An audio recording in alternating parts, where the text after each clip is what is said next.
일제의 강제 동원 흔적이 있는 인천시의 부평 미군기지 일명 캠프마켓. 지난 17일 캠프마켓 내부에 있는 병원 건물의 철거가 잠시 보류되었습니다. 이곳은 1939년 일본 육군의 무기제조 공장으로 사용됐으며 해방 이후에는 주한미군이 주둔하면서 81년간 일반인의 출입이 금지됐던 곳입니다. 인천시는 2019년 미국과의 합의로 캠프마켓을 반환받으며 2028년까지 이곳을 공원으로 조성하여 시민들에게 돌려줄 계획이었죠. 하지만 구역 내의 넓은 구간이 기름과 중금속에 오염된 것으로 확인되었고, 이에 국방부의 위탁을 받은 한국환경공단은 토양 정화 작업을 계획했습니다. 이 작업을 위해서는 병원 건물을 철거해야만 했는데, 일부 시민들 사이에서는 일제의 잔재를 없애고 그 공간을 활용하는 것은 참 좋은 생각이다. 일본이 매번 역사를 부정하는 상황에 강제 동원의 대표적인 시설을 철거해서는 안 된다 등 여러 찬반 양론이 팽팽했는데요.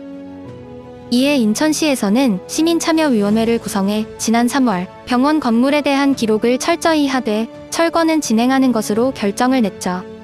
하지만 지난 4일 인천시는 일제 강제징용의 역사적 유물인 캠프마켓 내 조병창 병원을 철거하지 말고 역사적 유산으로 보존해주세요 라는 제목의 국민청원이 올라왔고, 국사학 전공이라고 밝힌 글쓴이는 해당 건물은 강제 동원의 아픔을 상징적으로 보여주는 시설로 여전히 역사를 부정하는 일본에 대응할 증거라고 설명했죠.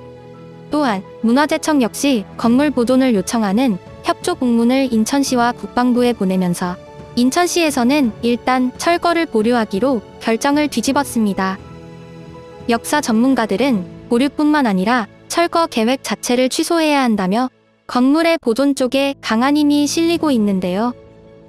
이에 인천시에서는 관련 기관들과 협의를 거친 후 철거 여부에 대해 재차 결정할 예정이라고 밝혔습니다. 이번 철거 사태에 대해 일본의 네티즌들은 잔재를 없앨 거라면 한글도 쓰지 말아야 한다. 그렇게 과거 유산을 부숴대니 역사가 없는 것이다. 등의 망발을 쏟아내며 이해할 수 없는 말들만 이어가고 있는데요. 자, 그럼 지금부터 일본 네티즌들의 반응들을 함께 살펴보시죠. 철거를 더 철저하게 하세요. 한반도 자체가 일제 잔재입니다. 일제의 잔재라고 부르며 파괴하거나 철거하고 있지만 그런 것은 현 정권의 정치적 퍼포먼스이고 정말 모든 잔재를 파괴 철거하면 남는 것은 없다. 특히 철도, 댐, 상하수도, 항만, 제철 등 중요 기반은 대부분 일본의 보조금으로 만들어진 것. 부술 수 있다면 해봐. 선진국에서 극빈국으로 급락할 테니까.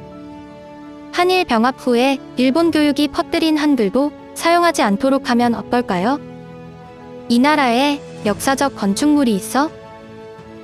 일본이 만든 물건 따위 후다닥 부수고 그 자리에 의자에 앉은 소녀상이나 앙상하게 서 있는 남성상이라도 세우면 어때요? 당신들한테는 우수한 일제 건축물보다 그 시시한 동상이 어울리니까요. 일제강점기 강제 동원의 흔적이 남아있는 건물이라고 말하고 있지만 그 흔적이 진짜 일본과 관계가 있는 것인가? 자신들이 지은 것보다 튼튼하고 훌륭하다는 것을 깨달았을 거야. 무엇인가 쓰고 싶지만 그렇게 말할 수는 없으니까 역사를 따지면서 억지 소리를 해대는 것이라고 생각한다. 뭐든지 강제를 붙인다고 좋다 생각하지 말아라. 이 나라는 옛날부터 이렇게 전 시대의 문화와 유물들을 부수어온 거죠. 그래서 문화유산과 역사책이 남아있지 않기 때문에 매번 날조하는 건가? 왜 잔재라면서 그런데 왜 돈이 들어올 구멍이 있는 곳은 부수지 않는 거야? 정말이지 이중성이 최고 수준이다. 그래 나중에 괜히 더 이러쿵저러쿵 뒷말하지 말고 그냥 다 깨부숴버려. 미국이 사용하던 곳에 일제 잔재라며 또 트집을 잡는군. 일본군의 무기 제조 공장이었습니다만 서울대학교에는 경성제국대학 시절의 건물이 있지. 원래 일본의 병합 전에는 초등학교 클래스의 학교가 반도 전체의 40개였던 것이 병합 후에 몇 개가 되었습니까? 이것도 부정해봐. 일본이 반도의 소학교를 정비하고 교사는 일본인이었다. 졸업 후 군수산업에 취직도 할 수 있었는데 현재 강제 연행되었다고 거짓말을 외치고 있다. 전쟁 말기 경성제국 대학에서 의학, 법학, 물리학을 배운 엘리트 학생의 조선인 비율은 60%가 넘는다. 이게 도대체 어디가 식민지였다는 건지? 잔재를 철거한다면 서울과 부산 간의 경부선과 서울의 역사도 철거하지 않으면 안 되겠군. 지금까지 시청해주셔서 감사합니다.